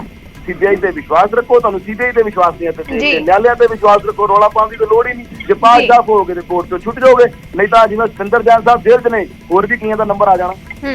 ਚਲੋ ਸ਼ੁਕਰੀਆ ਸੁਭਾਸ਼ ਜੀ ਸਾਡੇ ਨਾਲ ਜੁੜਨ ਦੇ ਲਈ। ਸਨੀ ਆਲੂਵਾਲੀਆ ਜੀ ਤੁਹਾਡਾ ਵੀ ਸ਼ੁਕਰੀਆ। ਤਾਂ ਸੀਬੀਆਈ ਦੇ ਵੱਲੋਂ ਛਾਪੇਮਾਰੀ ਕੀਤੀ ਜਾ ਰਹੀ ਹੈ 21 ਲੋਕੇਸ਼ਨਸ ਦੇ ਉੱਤੇ। ਦਿੱਲੀ ਦੇ ਵਿੱਚ ਛਾਪੇਮਾਰੀ ਕੀਤੀ ਜਾ ਰਹੀ ਹੈ, ਐਕਸਾਈਜ਼ ਦੇ ਮਾਮਲੇ ਨੂੰ ਲੈ ਕੇ ਛਾਪੇਮਾਰੀ ਕੀਤੀ ਜਾ ਰਹੀ ਹੈ, ਜਿਸ ਦੇ ਵਿੱਚ ਡਿਪਟੀ ਸੀਐਮ ਮਨੀਸ਼ ਸਿਸੋਦੀਆ ਦਾ ਘਰ ਵੀ ਸ਼ਾਮਲ ਹੈ। ਉਹਨਾਂ ਨੇ ਖੁਦ ਟਵੀਟ ਕਰਕੇ ਇਸ ਦੀ ਜਾਣਕਾਰੀ ਦਿੱਤੀ ਹੈ ਤੇ ਨਾਲ ਹੀ ਕਿਹਾ ਹੈ ਕਿ ਸੀਬੀਆਈ ਦਾ ਸਵਾਗਤ ਹੈ। ਇਸ ਜਾਂਚ ਦੇ ਵਿੱਚ ਕੁਝ ਵੀ ਸਾਹਮਣੇ ਨਹੀਂ ਆਵੇਗਾ। ਉਹਨਾਂ ਨੇ ਕਿਹਾ ਕਿ ਮੇਰੇ ਤੇ ਪਹਿਲਾਂ ਵੀ ਕਈ ਕੇਸ ਦਰਜ ਕੀਤੇ ਨੇ ਲੇਕਿਨ ਕੁਝ ਨਹੀਂ ਨਿਕਲਿਆ, ਇਸ ਦੇ ਵਿੱਚ ਵੀ ਕੁਝ ਨਹੀਂ ਨਿਕਲਿਆ। ਕੋਰਟ 'ਚ ਸੱਚ ਸਾਹਮਣੇ ਆਵੇਗਾ। ਉਧਰ ਦਿੱਲੀ ਦੇ ਮੁੱਖ ਮੰਤਰੀ ਅਰਵਿੰਦ ਕੇਜਰੀਵਾਲ ਨੇ ਵੀ ਟਵੀਟ ਕੀਤਾ ਹੈ ਤੇ ਲਿਖਿਆ ਹੈ ਕਿ ਜਾਣਬੁੱਝ ਕੇ ਡਰਾਉਣ ਦੀਆਂ ਕੋਸ਼ਿਸ਼ਾਂ ਹੁੰਦੀਆਂ ਨੇ। ਜੋ ਵੀ ਚੰਗਾ ਕੰਮ ਕਰਦਾ ਹੈ ਉਸ ਨੂੰ ਪਰੇਸ਼ਾਨ ਕਰਨ ਦੀ ਕੋਸ਼ਿਸ਼ ਕੀਤੀ ਜਾਂਦੀ ਹੈ। ਜਿਸ ਦਿਨ ਨਿਊਯਾਰਕ ਟਾਈਮਜ਼ ਦੇ ਵਿੱਚ ਦਿੱਲੀ ਦੇ ਸਿੱਖਿਆ ਮਾਡਲ ਨੂੰ ਲੈ ਕੇ ਖਬਰ ਛਪੀ ਹੈ, ਮਨੀਸ਼ ਸਿਸੋਦੀਆ ਦੀ ਤਾਰੀਫ ਹੋਈ ਹੈ, ਉਹਨਾਂ ਦੀ ਤਸਵੀਰ ਛਪੀ ਹੈ, ਉਸੇ ਦਿਨ ਸੀਬੀਆਈ ਦੇ ਵੱਲੋਂ ਛਾਪੇਮਾਰੀ ਕੀਤੀ ਜਾ ਰਹੀ ਹੈ। ਸੀਬੀਆਈ ਦਾ ਸਵਾਗਤ ਹੈ। ਪਹਿਲਾਂ ਵੀ ਕਈ ਜਾਂਚ ਤੇ ਰੇਡਸ ਹੋਈਆਂ ਨੇ, ਕੁਝ ਨਹੀਂ ਨਿਕਲਿਆ, ਹੁਣ ਵੀ ਕੁਝ ਨਹੀਂ ਨਿਕਲੇਗਾ। ਇਹ ਦਿੱਲੀ ਦੇ ਸੀਐਮ ਅਰਵਿੰਦ ਕੇਜਰੀਵਾਲ ਨੇ ਟਵੀਟ ਕੀਤਾ ਹੈ। ਦਿੱਲੀ ਦੇ ਡਿਪਟੀ ਮੁੱਖ ਮੰਤਰੀ ਮਨੀਸ਼ ਸਿਸੋਦੀਆ ਦੇ ਘਰ ਇਸ ਵੇਲੇ ਸੀਬੀਆਈ ਦੇ ਵੱਲੋਂ ਛਾਪੇਮਾਰੀ ਕੀਤੀ ਜਾ ਰਹੀ ਹੈ। शंकर आनंद साडे सहयोगी जुड़े ने और जानकारी के लिए। शंकर, क्या कुछ और अपडेट आपके पास? देखिए, इस वक्त में पंजाब में भी सर्च ऑपरेशन प्रारंभ हो चुकी है। पंजाब के भी कई लोकेशन पर इस वक्त में सर्च ऑपरेशन को अंजाम दिया जा रहा है और उसका कनेक्शन सीधे तौर पर राजधानी दिल्ली से जुड़ता है। राजधानी दिल्ली में जिस तरह से बकायदा आज आबकारी नीति के खिलाफ आज जिस तरह से सीबीआई के द्वारा सर्च ऑपरेशन को अंजाम दिया जा रहा है, जो कुल 21 लोकेशन है, उस 21 लोकेशन के अंतर्गत पंजाब भी है। पंजाब के रहने वाले कई जो बिचौलिए हैं और कई कुछ ऐसे लोग हैं जिनका राजनीतिक कनेक्शन बहुत मजबूत है, उन लोगों के खिलाफ भी बकायदा जिसकी भूमिका रही है इस केस में और उस लिहाज से बकायदा उसके खिलाफ आज कार्रवाई की जा रही है। तो एक तरह से कहा जा सकता है कि जो अपने राजनीतिक वजूद और उनके पकड़ के वजह से कई शराब दुकानें जो है गलत तरीके से उसका टेंडर प्राप्त करने में जिसको मदद मिला था, तो वो भी ये मसला आज काफी इम्पोर्टेंट बना हुआ है और इस लिहाज से आज 21 लोकेशन पर सर्च ऑपरेशन को अंजाम दिया जा रहा है। तो राजधानी दिल्ली एनसीआर से लेकर अब ये मामला पंजाब तक पहुंचा हुआ है और पंजाब में भी इस वक्त में सर्च ऑपरेशन को अंजाम दिया जा रहा है। लेकिन वो शख्स कौन है जिसके आवाज से सर्च ऑपरेशन को अंजाम दिया जा रहा है, फिलहाल सीबीआई के द्वारा उस मामले की औपचारिक तौर पर जानकारी नहीं दी जा रही है, क्योंकि इस वक्त में सर्च ऑपरेशन के वक्त में वहां पर कानून व्यवस्था ना बिगड़े, वहां पर ज्यादा लोगों की भीड़ ना हो, इसलिए उसका नाम का इजहार नहीं किया जा रहा है, औपचारिक तौर पर ऐलान नहीं किया जा रहा है। लेकिन थोड़ी देर के बाद इस मामले में 10 से 11 बजे के बीच में तमाम नामों के बारे में भी बताया जाएगा और उस पर किस तरह के इल्जाम लगे हैं उसके बारे में भी औपचारिक तौर पर जानकारी दे दी जाएगी। जी शुक्रिया शंकर पूरी जानकारी के लिए। ਤਾਂ ਪੰਜਾਬ ਦੇ ਵਿੱਚ ਵੀ ਛਾਪੇਮਾਰੀ ਹੋ ਰਹੀ ਹੈ, 21 ਲੋਕੇਸ਼ਨਾਂ ਦੇ ਉੱਤੇ ਛਾਪੇਮਾਰੀ ਹੋ ਰਹੀ ਹੈ, ਜਿਸ ਦੇ ਵਿੱਚ ਪੰਜਾਬ ਦੇ ਵਿੱਚ ਵੀ ਕਈ ਲੋਕੇਸ਼ਨਾਂ ਤੇ ਛਾਪੇਮਾਰੀ ਹੋ ਰਹੀ ਹੈ। ਸਿੱਧੇ ਦਿੱਲੀ ਦੇ ਵਿੱਚ ਜੋ ਛਾਪੇਮਾਰੀ ਹੋ ਰਹੀ ਹੈ ਉਸੇ ਦੇ ਨਾਲ ਸੰਬੰਧ ਰੱਖਦੀ ਹੈ ਇਹ ਛਾਪੇਮਾਰੀ। ਸੀਬੀਆਈ ਦੇ ਵੱਲੋਂ ਅਜੇ ਤੱਕ ਨਾਮਾਂ ਦਾ ਖੁਲਾਸਾ ਨਹੀਂ ਕੀਤਾ ਗਿਆ। ਡਿਪਟੀ ਸੀਐਮ ਦਿੱਲੀ ਦੇ ਮਨੀਸ਼ ਸਿਸੋਦੀਆ ਉਹਨਾਂ ਦੇ ਵੱਲੋਂ ਖੁਦ ਟਵੀਟ ਕਰਕੇ ਜਾਣਕਾਰੀ ਦਿੱਤੀ ਗਈ ਤੇ ਕਿ ਉਹਨਾਂ ਦੇ ਘਰ ਸੀਬੀਆਈ ਪਹੁੰਚੀ ਹੋਈ ਹੈ, ਸੀਬੀਆਈ ਦੇ ਵੱਲੋਂ ਛਾਪੇਮਾਰੀ ਕੀਤੀ ਜਾ ਰਹੀ ਹੈ ਤੇ ਇਸ ਮਾਮਲੇ ਦੇ ਵਿੱਚ ਐਕਸਾਈਜ਼ ਪਾਲਿਸੀ ਦੇ ਵਿੱਚ ਭ੍ਰਿਸ਼ਟਾਚਾਰ ਦੇ ਇਲਜ਼ਾਮ ਨੇ, ਉਸੇ ਨੂੰ ਲੈ ਕੇ ਇਹ ਜਾਂਚ ਕੀਤੀ ਜਾ ਰਹੀ ਹੈ, ਛਾਪੇਮਾਰੀ ਕੀਤੀ ਜਾ ਰਹੀ ਹੈ। ਐਲਜੀ ਦੇ ਵੱਲੋਂ, ਦਿੱਲੀ ਦੇ ਐਲਜੀ ਦੇ ਵੱਲੋਂ ਇਸ ਮਾਮਲੇ 'ਚ ਸੀਬੀਆਈ ਨੂੰ ਚਿੱਠੀ ਲਿਖੀ ਗਈ ਸੀ ਕਾਰਵਾਈ ਦੇ ਲਈ, ਜਿਸ ਤੋਂ ਬਾਅਦ ਸੀਬੀਆਈ ਦੇ ਵੱਲੋਂ ਹੁਣ ਕਾਰਵਾਈ ਕੀਤੀ ਜਾ ਰਹੀ ਹੈ ਤੇ ਛਾਪੇਮਾਰੀ ਇਸ ਮਾਮਲੇ ਨੂੰ ਲੈ ਕੇ ਕੀਤੀ ਜਾ ਰਹੀ ਹੈ। ਐਕਸਾਈਜ਼ ਪਾਲਿਸੀ ਦੇ ਵਿੱਚ ਭ੍ਰਿਸ਼ਟਾਚਾਰ ਦੇ ਇਲਜ਼ਾਮ ਲੱਗੇ ਨੇ, ਜਿਸ ਤੋਂ ਬਾਅਦ ਦਿੱਲੀ ਦੇ ਡਿਪਟੀ ਸੀਐਮ ਮਨੀਸ਼ ਸਿਸੋਦੀਆ ਦੇ ਘਰ ਦੇ ਸਮੇਤ 21 ਲੋਕੇਸ਼ਨਸ ਦੇ ਉੱਤੇ ਛਾਪੇਮਾਰੀ ਕੀਤੀ ਜਾ ਰਹੀ ਹੈ। ਪੰਜਾਬ ਦੇ ਵਿੱਚ ਵੀ ਛਾਪੇਮਾਰੀ ਕੀਤੀ ਜਾ ਰਹੀ ਹੈ। ਇਹੀ ਮਾਮਲਾ ਹੈ ਐਕਸਾਈਜ਼ ਪਾਲਿਸੀ ਦਾ, ਜਿਸ ਮਾਮਲੇ 'ਚ ਪੰਜਾਬ ਦੇ ਵਿੱਚ, ਦਿੱਲੀ ਦੇ ਵਿੱਚ ਛਾਪੇਮਾਰੀ ਇਸ ਵੇਲੇ ਕੀਤੀ ਜਾ ਰਹੀ ਹੈ। ਮਨੀਸ਼ ਸਿਸੋਦੀਆ ਦੇ ਘਰ ਛਾਪੇਮਾਰੀ ਕੀਤੀ ਜਾ ਰਹੀ ਹੈ। ਉਹਨਾਂ ਨੇ ਟਵੀਟ ਕੀਤਾ ਹੈ, ਲਿਖਿਆ ਹੈ ਕਿ ਮੇਰੇ ਤੇ ਪਹਿਲਾਂ ਵੀ ਕਈ ਕੇਸ ਦਰਜ ਕੀਤੇ ਨੇ ਲੇਕਿਨ ਕੁਝ ਨਹੀਂ ਨਿਕਲਿਆ, ਇਸ ਚੋਂ ਵੀ ਕੁਝ ਨਹੀਂ ਨਿਕਲੇਗਾ। ਸੀਬੀਆਈ ਦਾ ਸਵਾਗਤ ਹੈ, ਅਸੀਂ ਜਾਂਚ 'ਚ ਪੂਰਾ ਸਹਿਯੋਗ ਕਰਾਂਗੇ, ਕੋਰਟ ਦੇ ਵਿੱਚੋਂ ਸੱਚ ਸਾਹਮਣੇ ਆਵੇਗਾ। ਇਹ ਮਨੀਸ਼ ਸਿਸੋਦੀਆ ਨੇ ਟਵੀਟ ਕੀਤੇ ਨੇ। ਦਿੱਲੀ ਦੇ ਮੁੱਖ ਮੰਤਰੀ ਅਰਵਿੰਦ ਕੇਜਰੀਵਾਲ ਨੇ ਵੀ ਟਵੀਟ ਕੀਤੇ ਨੇ ਤੇ ਉਹਨਾਂ ਨੇ ਲਿਖਿਆ ਹੈ ਕਿ ਦਿੱਲੀ ਦੇ ਸਿੱਖਿਆ ਤੇ ਸਿਹਤ ਮਾਡਲ ਦੀ ਪੂਰੀ ਦੁਨੀਆ ਚਰਚਾ ਕਰ ਰਹੀ ਹੈ ਤੇ ਉਸੇ ਸਮੇਂ ਇਹ ਰੇਡਸ ਕੀਤੀਆਂ ਜਾ ਰਹੀਆਂ ਨੇ ਸੀਬੀਆਈ ਦੇ ਵੱਲੋਂ। ਅਸਲ ਦੇ ਵਿੱਚ ਜੋ ਵੀ ਕੋਈ ਚੰਗਾ ਕੰਮ ਕਰਦਾ ਹੈ ਉਸ ਨੂੰ ਪਰੇਸ਼ਾਨ ਕੀਤਾ ਜਾਂਦਾ ਹੈ। ਪੰਜਾਬ ਦੇ ਮੁੱਖ ਮੰਤਰੀ ਭਗਵੰਤ ਮਾਨ ਨੇ ਵੀ ਟਵੀਟ ਕੀਤਾ ਹੈ। ਭਗਵੰਤ ਮਾਨ ਨੇ ਵੀ ਟਵੀਟ ਕਰਕੇ ਇਸ ਸੀਬੀਆਈ ਰੇਡ ਨੂੰ ਲੈ ਕੇ ਲਿਖਿਆ ਹੈ ਕਿ ਸੀਬੀਆਈ ਦਾ ਸਵਾਗਤ ਕਰਦੇ ਹਾਂ ਤੇ ਇਸ ਜਾਂਚ ਦੇ ਵਿੱਚ ਕੁਝ ਵੀ ਸਾਹਮਣੇ ਨਹੀਂ ਆਵੇਗਾ। ਮੁੱਖ ਮੰਤਰੀ ਭਗਵੰਤ ਮਾਨ ਨੇ ਵੀ ਇਸ ਨੂੰ ਲੈ ਕੇ ਟਵੀਟ ਕੀਤਾ ਹੈ। ਮਨੀਸ਼ ਸਿਸੋਦੀਆ ਦੇ ਘਰ ਇਸ ਵੇਲੇ ਸੀਬੀਆਈ ਦੇ ਵੱਲੋਂ ਛਾਪੇਮਾਰੀ ਕੀਤੀ ਜਾ ਰਹੀ ਹੈ ਤੇ ਨਾਲ ਹੀ ਦਿੱਲੀ ਤੇ ਪੰਜਾਬ ਦੀਆਂ ਕਈ ਹੋਰ ਲੋਕੇਸ਼ਨਾਂ ਦੇ ਉੱਤੇ ਵੀ ਛਾਪੇਮਾਰੀ ਕੀਤੀ ਜਾ ਰਹੀ ਹੈ। ਕਈ ਸਰਕਾਰੀ ਅਫਸਰਾਂ ਦੇ ਘਰਾਂ ਤੇ ਵੀ ਛਾਪੇਮਾਰੀ ਕੀਤੀ ਜਾ ਰਹੀ ਹੈ। ਟੈਂਡਰਾਂ ਦੇ ਵਿੱਚ ਘੁਟਾਲੇ ਨੂੰ ਲੈ ਕੇ ਇਲਜ਼ਾਮ ਲੱਗੇ ਨੇ। ਦਿੱਲੀ ਦੇ ਵਿੱਚ ਜੋ ਐਕਸਾਈਜ਼ ਪਾਲਿਸੀ ਹੈ ਉਸ ਦੇ ਵਿੱਚ ਭ੍ਰਿਸ਼ਟਾਚਾਰ ਦੇ ਇਲਜ਼ਾਮ ਲੱਗੇ ਨੇ, ਉਸੇ ਨੂੰ ਲੈ ਕੇ ਛਾਪੇਮਾਰੀ ਕੀਤੀ ਜਾ ਰਹੀ ਹੈ। ਸੀਬੀਆਈ ਦੇ ਵੱਲੋਂ ਪੰਜਾਬ ਤੇ ਦਿੱਲੀ 'ਚ ਰੇਡਸ ਕੀਤੀਆਂ ਜਾ ਰਹੀਆਂ ਨੇ। ਦਿੱਲੀ ਦੀ ਐਕਸਾਈਜ਼ ਪਾਲਿਸੀ 'ਚ ਭ੍ਰਿਸ਼ਟਾਚਾਰ ਦੇ ਇਲਜ਼ਾਮ ਲੱਗੇ ਨੇ। ਐਲਜੀ ਦੇ ਵੱਲੋਂ ਸੀਬੀਆਈ ਨੂੰ ਚਿੱਠੀ ਲਿਖੀ ਗਈ ਸੀ ਕਾਰਵਾਈ ਕਰਨ ਦੇ ਲਈ, ਜਿਸ ਤੋਂ ਬਾਅਦ ਹੁਣ ਸੀਬੀਆਈ ਦੇ ਵੱਲੋਂ ਕਾਰਵਾਈ ਕੀਤੀ ਜਾ ਰਹੀ ਹੈ।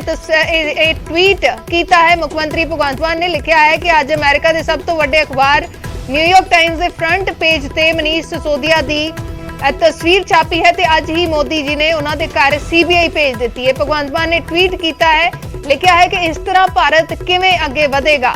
ਮੁੱਖ ਮੰਤਰੀ ਭਗਵੰਤ ਮਾਨ ਦੇ ਵੱਲੋਂ ਇਹ ਟਵੀਟ ਕੀਤਾ ਗਿਆ ਹੈ ਤੇ ਲਿਖਿਆ ਗਿਆ ਹੈ ਕਿ ਇਸ ਤਰ੍ਹਾਂ ਭਾਰਤ ਕਿਵੇਂ ਅੱਗੇ ਵਧੇਗਾ। ਜਿਸ ਦਿਨ ਦਿੱਲੀ ਦੇ ਡਿਪਟੀ ਸੀਐਮ ਮਨੀਸ਼ ਸਿਸੋਦੀਆ ਦੀ ਤਸਵੀਰ ਨਿਊਯਾਰਕ ਟਾਈਮਜ਼ ਦੇ ਫਰੰਟ ਪੇਜ ਤੇ ਛਪੀ ਹੈ, ਦਿੱਲੀ ਦੇ ਸਿੱਖਿਆ ਮਾਡਲ ਦੀ ਤਾਰੀਫ ਹੋ ਰਹੀ ਹੈ, ਉਸੇ ਦਿਨ ਮੋਦੀ ਜੀ ਨੇ ਮਨੀਸ਼ ਸਿਸੋਦੀਆ ਦੇ ਘਰ ਸੀਬੀਆਈ ਭੇਜ ਦਿੱਤੀ ਹੈ। ਸਿੱਧੇ ਇਲਜ਼ਾਮ ਪ੍ਰਧਾਨ ਮੰਤਰੀ ਦੇ ਉੱਤੇ ਲਗਾ ਦਿੱਤੇ ਨੇ ਤੇ ਲਿਖਿਆ ਹੈ ਕਿ ਇਸ ਤਰੀਕੇ ਦੇ ਨਾਲ ਭਾਰਤ ਕਿਵੇਂ ਅੱਗੇ ਵਧੇਗਾ।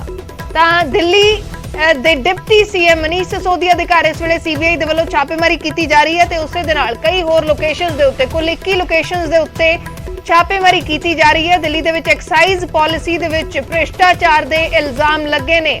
ਵੱਡੀ ਖਬਰ ਹੈ ਇਸ ਵੇਲੇ ਦੀ, ਮਨੀਸ਼ ਸਿਸੋਦੀਆ ਦੇ ਘਰ ਦੇ ਉੱਤੇ ਛਾਪੇਮਾਰੀ ਸੀਬੀਆਈ ਦੇ ਵੱਲੋਂ ਕੀਤੀ ਜਾ ਰਹੀ ਹੈ। ਐਕਸਾਈਜ਼ ਪਾਲਿਸੀ 'ਚ ਭ੍ਰਿਸ਼ਟਾਚਾਰ ਦੇ ਇਲਜ਼ਾਮ ਨੇ। ਕਈ ਹੋਰ ਲੋਕੇਸ਼ਨਸ ਦੇ ਉੱਤੇ ਦਿੱਲੀ ਤੇ ਪੰਜਾਬ ਦੇ ਵਿੱਚ ਛਾਪੇਮਾਰੀ ਕੀਤੀ ਜਾ ਰਹੀ ਹੈ। ਕਈ ਸਰਕਾਰੀ ਅਫਸਰਾਂ ਦੇ ਘਰਾਂ ਤੇ ਵੀ ਛਾਪੇਮਾਰੀ ਕੀਤੀ ਜਾ ਰਹੀ ਹੈ। ਮਨੀਸ਼ ਸਿਸੋਦੀਆ ਨੇ ਕਿਹਾ ਹੈ ਕਿ ਅਸੀਂ ਜਾਂਚ 'ਚ ਪੂਰਾ ਸਹਿਯੋਗ ਕਰਾਂਗੇ। ਸੀਬੀਆਈ ਦਾ ਸਵਾਗਤ ਹੈ, ਅਸੀਂ ਪੂਰਾ ਸਹਿਯੋਗ ਕਰਾਂਗੇ, ਕੋਰਟ ਦੇ ਵਿੱਚ ਸੱਚ ਸਾਹਮਣੇ ਆਵੇਗਾ। ਉਹਨਾਂ ਨੇ ਕਿਹਾ ਹੈ ਕਿ ਪਹਿਲਾਂ ਵੀ ਬਹੁਤ ਸਾਰੇ ਮਾਮਲੇ ਦਰਜ ਹੋਏ ਨੇ, ਪਹਿਲਾਂ ਵੀ ਬਹੁਤ ਸਾਰੇ ਕੇਸ ਮੇਰੇ ਤੇ ਕੀਤੇ ਗਏ ਨੇ ਲੇਕਿਨ ਉਹਨਾਂ 'ਚੋਂ ਕੁਝ ਨਹੀਂ ਨਿਕਲਿਆ ਤੇ ਇਸ ਦੇ ਵਿੱਚ ਵੀ ਕੁਝ ਨਹੀਂ ਨਿਕਲੇਗਾ। ਆਮ ਆਦਮੀ ਪਾਰਟੀ ਇਸ ਨੂੰ ਪੋਲੀਟੀਕਲ ਵੈਂਡੇਟਾ ਕਰਾਰ ਦੇ ਰਹੀ ਹੈ ਕਿ ਪੋਲੀਟੀਕਲ ਵੈਂਡੇਟਾ ਦੇ ਤਹਿਤ ਇਹ ਕਾਰਵਾਈਆਂ ਹੋ ਰਹੀਆਂ ਨੇ। ਆਮ ਆਦਮੀ ਪਾਰਟੀ ਦਾ ਕਹਿਣਾ ਹੈ ਕਿ ਹਿਮਾਚਲ ਤੇ ਗੁਜਰਾਤ ਦੇ ਵਿੱਚ ਇਲੈਕਸ਼ਨਸ ਆ ਰਹੇ ਨੇ, ਚੋਣਾਂ ਆ ਰਹੀਆਂ ਨੇ ਤੇ ਬੀਜੇਪੀ ਨੂੰ ਇਹ ਡਰ ਹੈ ਕਿ ਆਮ ਆਦਮੀ ਪਾਰਟੀ ਅੱਗੇ ਵਧ ਰਹੀ ਹੈ, ਆਮ ਆਦਮੀ ਪਾਰਟੀ ਇਹਨਾਂ ਦੋਵੇਂ ਸਟੇਟਸ 'ਚ ਜਿੱਤ ਹਾਸਲ ਕਰੇਗੀ ਤੇ ਇਸੇ ਕਰਕੇ ਬੀਜੇਪੀ ਡਰੀ ਹੋਈ ਹੈ ਤੇ ਅਜਿਹੀਆਂ ਕਾਰਵਾਈਆਂ ਕੀਤੀਆਂ ਜਾ ਰਹੀਆਂ ਨੇ। ਸੀਬੀਆਈ ਦੇ ਵੱਲੋਂ ਛਾਪੇਮਾਰੀ ਕੀਤੀ ਜਾ ਰਹੀ ਹੈ, ਕਦੇ ਕਿਸੇ ਮਾਮਲੇ 'ਚ ਕਦੇ ਕਿਸੇ ਮਾਮਲੇ 'ਚ ਏਜੰਸੀਆਂ ਭੇਜੀਆਂ ਜਾ ਰਹੀਆਂ ਨੇ ਲੇਕਿਨ ਕੁਝ ਵੀ ਨਹੀਂ ਨਿਕਲ ਰਿਹਾ ਤੇ ਹੁਣ ਫਿਰ ਤੋਂ ਸੀਬੀਆਈ ਨੂੰ ਭੇਜਿਆ ਗਿਆ ਹੈ। ਮੁੱਖ ਮੰਤਰੀ ਪੰਜਾਬ ਭਗਵੰਤ ਮਾਨ ਦੇ ਵੱਲੋਂ ਵੀ ਟਵੀਟ ਕੀਤਾ ਗਿਆ ਹੈ ਤੇ ਉਹਨਾਂ ਨੇ ਵੀ ਟਵੀਟ ਕਰਕੇ ਲਿਖਿਆ ਹੈ ਕਿ ਜਿਸ ਦਿਨ ਨਿਊਯਾਰਕ ਟਾਈਮਜ਼ ਦੇ ਵਿੱਚ ਮਨੀਸ਼ ਸਿਸੋਦੀਆ ਦੀ ਤਸਵੀਰ ਛਪੀ ਹੈ ਉਸੇ ਦਿਨ ਮੋਦੀ ਜੀ ਨੇ ਉਹਨਾਂ ਦੇ ਘਰ ਸੀਬੀਆਈ ਭੇਜ ਦਿੱਤੀ ਹੈ। ਇਸ ਤਰ੍ਹਾਂ ਦੇ ਨਾਲ ਦੇਸ਼ ਕਿਵੇਂ ਅੱਗੇ ਵਧੇਗਾ, ਇਹ ਸਵਾਲ ਕੀਤਾ ਹੈ ਮੁੱਖ ਮੰਤਰੀ ਭਗਵੰਤ ਮਾਨ ਨੇ ਤੇ ਸਿੱਧਾ ਨਿਸ਼ਾਨਾ ਪ੍ਰਧਾਨ ਮੰਤਰੀ ਦੇ ਉੱਤੇ ਸਾਧਿਆ ਹੈ। ਦਿੱਲੀ ਦੇ ਮੁੱਖ ਮੰਤਰੀ ਅਰਵਿੰਦ ਕੇਜਰੀਵਾਲ ਨੇ ਵੀ ਟਵੀਟ ਕੀਤਾ ਹੈ। ਉਹਨਾਂ ਨੇ ਵੀ ਕਿਹਾ ਹੈ ਕਿ ਜਿਸ ਦਿਨ ਤਾਰੀਫ ਹੋ ਰਹੀ ਹੈ ਦਿੱਲੀ ਦੇ ਸਿੱਖਿਆ ਮਾਡਲ ਦੀ, ਅਮਰੀਕਾ ਦੇ ਵਿੱਚ ਵੀ ਉਸ ਵੇਲੇ ਇਹ ਛਾਪੇਮਾਰੀ ਕੀਤੀ ਜਾ ਰਹੀ ਹੈ ਤੇ ਇਸ ਨੂੰ ਸਿੱਧਾ political vendetta Aam Aadmi party ਕਰਾਰ ਦੇ ਰਹੀ ਹੈ। ਇਸ ਤੋਂ ਪਹਿਲਾਂ ਸਾਡੇ ਨਾਲ ਆਮ ਆਦਮੀ ਪਾਰਟੀ ਦੇ ਆਗੂ ਵੀ ਜੁੜੇ ਸੀ, ਉਹਨਾਂ ਨੇ ਇਸ ਨੂੰ ਸਿੱਧਾ ਪੋਲੀਟੀਕਲ ਵੈਂਡੇਟਾ ਕਰਾਰ ਦਿੱਤਾ ਹੈ ਤੇ ਕਿਹਾ ਹੈ ਕਿ ਬੀਜੇਪੀ ਅਸਲ ਦੇ ਵਿੱਚ ਆਮ ਆਦਮੀ ਪਾਰਟੀ ਤੋਂ ਡਰੀ ਹੋਈ ਹੈ। ਆਮ ਆਦਮੀ ਪਾਰਟੀ ਹਿਮਾਚਲ ਤੇ ਗੁਜਰਾਤ ਦੇ ਵਿੱਚ ਇਲੈਕਸ਼ਨਸ 'ਚ ਅੱਗੇ ਵਧ ਰਹੀ ਹੈ ਤੇ ਇਲੈਕਸ਼ਨਸ 'ਚ ਜਿੱਤ ਹਾਸਲ ਕਰੇਗੀ ਤੇ ਇਸੇ ਤੋਂ ਹੀ ਡਰੀ ਹੋਈ ਹੈ ਬੀਜੇਪੀ ਤੇ ਇਸੇ ਕਰਕੇ ਇਸ ਕਿਸਮ ਦੀਆਂ ਕਾਰਵਾਈਆਂ ਕੀਤੀਆਂ ਜਾ ਰਹੀਆਂ ਨੇ। Political vendetta Aam Aadmi party ਕਹਿ ਰਹੀ ਹੈ। ਉਧਰ ਬੀਜੇਪੀ ਦੇ ਆਗੂ ਸਾਡੇ ਨਾਲ ਜੁੜੇ ਸੀ ਤੇ ਉਹਨਾਂ ਦਾ ਕਹਿਣਾ ਸੀ ਕਿ ਜਦ ਆਮ ਆਦਮੀ ਪਾਰਟੀ ਪੰਜਾਬ ਦੇ ਵਿੱਚ ਦੂਸਰੀਆਂ ਪਾਰਟੀਆਂ ਦੇ ਆਗੂਆਂ ਤੇ ਕਾਰਵਾਈ ਕਰਦੀ ਹੈ ਤਾਂ ਉਸ ਨੂੰ ਸਹੀ ਕਾਰਵਾਈ ਕਰਾਰ ਦਿੰਦੀ ਹੈ ਲੇਕਿਨ ਜਦੋਂ ਆਪਣੇ ਉੱਤੇ ਕੋਈ ਕਾਰਵਾਈ ਹੁੰਦੀ ਹੈ, ਆਪਣੇ ਉੱਤੇ ਛਾਪੇਮਾਰੀ ਹੁੰਦੀ ਹੈ ਤਾਂ ਉਸ ਨੂੰ ਪੋਲੀਟੀਕਲ ਵੈਂਡੇਟਾ ਕਹਿਣਾ ਸ਼ੁਰੂ ਕਰ ਦਿੱਤਾ ਜਾਂਦਾ ਹੈ। ਜਾਂਚ ਦੇ ਵਿੱਚ ਸਾਹਮਣੇ ਆਏਗਾ ਵੱਡੀ ਜਾਣਕਾਰੀ ਇਸ ਵੇਲੇ ਦੀ ਸੀਬੀਆਈ ਦੇ ਵੱਲੋਂ 21 ਥਾਵਾਂ ਤੇ ਛਾਪੇਮਾਰੀ ਕੀਤੀ ਜਾ ਰਹੀ ਹੈ। ਇਸ ਵੇਲੇ ਛਾਪੇਮਾਰੀ ਜਾਰੀ ਹੈ। ਦਿੱਲੀ ਦੇ ਡਿਪਟੀ ਸੀਐਮ ਮਨੀਸ਼ ਸਿਸੋਦੀਆ ਦੇ ਘਰ ਤੇ ਸੀਬੀਆਈ ਦੇ ਵੱਲੋਂ ਛਾਪੇਮਾਰੀ ਕੀਤੀ ਜਾ ਰਹੀ ਹੈ ਤੇ ਕਈ ਅਧਿਕਾਰੀਆਂ ਦੇ ਘਰਾਂ ਤੇ ਵੀ ਛਾਪਾ ਮਾਰਿਆ ਗਿਆ ਹੈ। ਪੰਜਾਬ ਦੇ ਵਿੱਚ ਵੀ ਸੀਬੀਆਈ ਇਸ ਵੇਲੇ ਛਾਪੇਮਾਰੀ ਕਰ ਰਹੀ ਹੈ। 21 ਲੋਕੇਸ਼ਨਸ ਦੇ ਉੱਤੇ ਸੀਬੀਆਈ ਦੇ ਵੱਲੋਂ ਛਾਪੇਮਾਰੀ ਕੀਤੀ ਜਾ ਰਹੀ ਹੈ। ਮਨੀਸ਼ ਸਿਸੋਦੀਆ ਦਿੱਲੀ ਦੇ ਡਿਪਟੀ ਮੁੱਖ ਮੰਤਰੀ, ਉਹਨਾਂ ਦੇ ਘਰ ਦੇ ਉੱਤੇ ਛਾਪੇਮਾਰੀ ਕੀਤੀ ਜਾ ਰਹੀ ਹੈ ਤੇ ਨਾਲ ਹੀ ਕਈ ਸਾਰੀਆਂ ਹੋਰ ਲੋਕੇਸ਼ਨਸ ਦੇ ਉੱਤੇ ਕਈ ਅਫਸਰਾਂ ਦੇ ਘਰਾਂ ਤੇ ਵੀ ਛਾਪੇਮਾਰੀ ਕੀਤੀ ਗਈ ਹੈ। ਐਕਸਾਈਜ਼ ਪਾਲਿਸੀ ਦੇ ਵਿੱਚ ਭ੍ਰਿਸ਼ਟਾਚਾਰ ਦੇ ਇਲਜ਼ਾਮ ਲੱਗੇ ਨੇ। ਪਿਛਲੇ ਦਿਨੀ ਐਲਜੀ ਦੇ ਵੱਲੋਂ ਕਾਰਵਾਈ ਕਰਨ ਦੇ ਲਈ ਕਿਹਾ ਗਿਆ ਸੀ, ਸੀਬੀਆਈ ਨੂੰ ਚਿੱਠੀ ਲਿਖੀ ਗਈ ਸੀ, ਜਿਸ ਤੋਂ ਬਾਅਦ ਇਹ ਸਾਰੀ ਕਾਰਵਾਈ ਹੋ ਰਹੀ ਹੈ ਤੇ ਹੁਣ ਛਾਪੇਮਾਰੀ ਕੀਤੀ ਜਾ ਰਹੀ ਹੈ। ਸੀਬੀਆਈ ਦੇ ਵੱਲੋਂ ਇਸ ਵੇਲੇ ਛਾਪੇਮਾਰੀ ਜਾਰੀ ਹੈ। ਦਿੱਲੀ ਦੇ ਡਿਪਟੀ ਸੀਐਮ ਮਨੀਸ਼ ਸਿਸੋਦੀਆ ਦੇ ਘਰ ਤੇ ਛਾਪੇਮਾਰੀ ਕੀਤੀ ਜਾ ਰਹੀ ਹੈ। ਕਈ ਅਫਸਰਾਂ ਦੇ ਘਰਾਂ ਤੇ ਛਾਪੇਮਾਰੀ ਕੀਤੀ ਜਾ ਰਹੀ ਹੈ ਤੇ ਪੰਜਾਬ ਦੇ ਵਿੱਚ ਵੀ ਕਈ ਜਗ੍ਹਾ ਛਾਪੇਮਾਰੀ ਇਸ ਵੇਲੇ ਕੀਤੀ ਜਾ ਰਹੀ ਹੈ ਤੇ ਸਭ ਨੂੰ Aam Aadmi party political vendetta ਕਰਾਰ ਦੇ ਰਹੀ ਹੈ। ਇਸ ਵੇਲੇ ਵੀ ਛਾਪੇਮਾਰੀ ਜਾਰੀ ਹੈ। ਸਾਡੇ ਸਹਿਯੋਗੀ ਸ਼ੰਕਰ ਆਨੰਦ ਥੋੜੀ ਦੇਰ ਪਹਿਲਾਂ ਜਾਣਕਾਰੀ ਦੇ ਰਹੇ ਸੀ ਕਿ ਦਿੱਲੀ ਦੇ ਡਿਪਟੀ ਸੀਐਮ ਮਨੀਸ਼ ਸਿਸੋਦੀਆ ਨੇ ਖੁਦ ਟਵੀਟ ਕਰਕੇ ਇਸ ਦੀ ਜਾਣਕਾਰੀ ਦਿੱਤੀ ਹੈ, ਲੇਕਿਨ ਹੋਰ ਕਿਹੜੀਆਂ ਲੋਕੇਸ਼ਨਸ ਤੇ ਜਾਂ ਫਿਰ ਕਿੰਨਾਂ ਦੇ ਘਰਾਂ ਤੇ ਛਾਪੇਮਾਰੀ ਹੋ ਰਹੀ ਹੈ ਉਸ ਦੀ ਜਾਣਕਾਰੀ ਥੋੜੀ ਦੇਰ ਦੇ ਬਾਅਦ ਸਾਫ਼ ਹੋਏਗੀ ਕਿ ਕਿੱਥੇ-ਕਿੱਥੇ ਸੀਬੀਆਈ ਦੇ ਵੱਲੋਂ ਛਾਪੇਮਾਰੀ ਕੀਤੀ ਜਾ ਰਹੀ ਹੈ। ਸਵੇਰ ਤੋਂ ਹੀ ਛਾਪੇਮਾਰੀ ਜਾਰੀ ਹੈ। ਐਕਸਾਈਜ਼ ਪਾਲਿਸੀ ਦੇ ਵਿੱਚ ਭ੍ਰਿਸ਼ਟਾਚਾਰ ਦੇ ਇਲਜ਼ਾਮ ਲੱਗੇ ਨੇ ਤੇ ਆਮ ਆਦਮੀ ਪਾਰਟੀ ਇਸ ਨੂੰ ਪੋਲੀਟੀਕਲ ਵੈਂਡੇਟਾ ਕਰਾਰ ਦੇ ਰਹੀ ਹੈ ਤੇ ਤਸਵੀਰਾਂ ਵੀ ਸਾਂਝੀਆਂ ਕੀਤੀਆਂ ਨੇ। ਅਮਰੀਕਾ ਦੇ ਨਿਊਯਾਰਕ ਟਾਈਮਜ਼ ਅਖਬਾਰ ਦੀਆਂ ਆਮ ਆਦਮੀ ਪਾਰਟੀ ਦੇ ਆਗੂ ਤਸਵੀਰਾਂ ਸਾਂਝੀਆਂ ਕਰ ਰਹੇ ਨੇ ਕਿ ਜਿਸ ਦਿਨ ਇਹ ਤਸਵੀਰਾਂ ਛਪਦੀਆਂ ਨੇ, ਜਿਸ ਦਿਨ ਦਿੱਲੀ ਦੇ ਸਿੱਖਿਆ ਮਾਡਲ ਦੀ ਚਰਚਾ ਦੁਨੀਆ ਭਰ ਦੇ ਵਿੱਚ ਹੋ ਰਹੀ ਹੈ, ਅਮਰੀਕਾ ਦੇ ਅਖਬਾਰਾਂ 'ਚ ਤਸਵੀਰਾਂ ਛਪਦੀਆਂ ਨੇ ਮਨੀਸ਼ ਸਿਸੋਦੀਆ ਦੀਆਂ, ਉਸੇ ਦਿਨ ਹੀ ਸੀਬੀਆਈ ਉਹਨਾਂ ਦੇ ਘਰ ਭੇਜ ਦਿੱਤੀ ਜਾਂਦੀ ਹੈ। ਸੀਬੀਆਈ ਦੇ ਵੱਲੋਂ ਉਹਨਾਂ ਦੇ ਘਰ ਛਾਪੇਮਾਰੀ ਕੀਤੀ ਜਾਂਦੀ ਹੈ ਤਾਂ ਇਹ political vendetta Aam Aadmi party ਇਸ ਨੂੰ ਕਰਾਰ ਦੇ ਰਹੀ ਹੈ। ਦੂਸਰੇ ਪਾਸੇ ਬੀਜੇਪੀ ਕਹਿ ਰਹੀ ਹੈ ਕਿ ਜੋ ਵੀ ਹੋਏਗਾ ਜਾਂਚ ਦੇ ਵਿੱਚ ਸਾਹਮਣੇ ਆ ਜਾਏਗਾ, ਸੀਬੀਆਈ ਦੇ ਕੋਲ ਕੋਈ ਸਬੂਤ ਹੋਏਗਾ ਤਾਂ ਹੀ ਛਾਪੇਮਾਰੀ ਕੀਤੀ ਜਾ ਰਹੀ ਹੈ।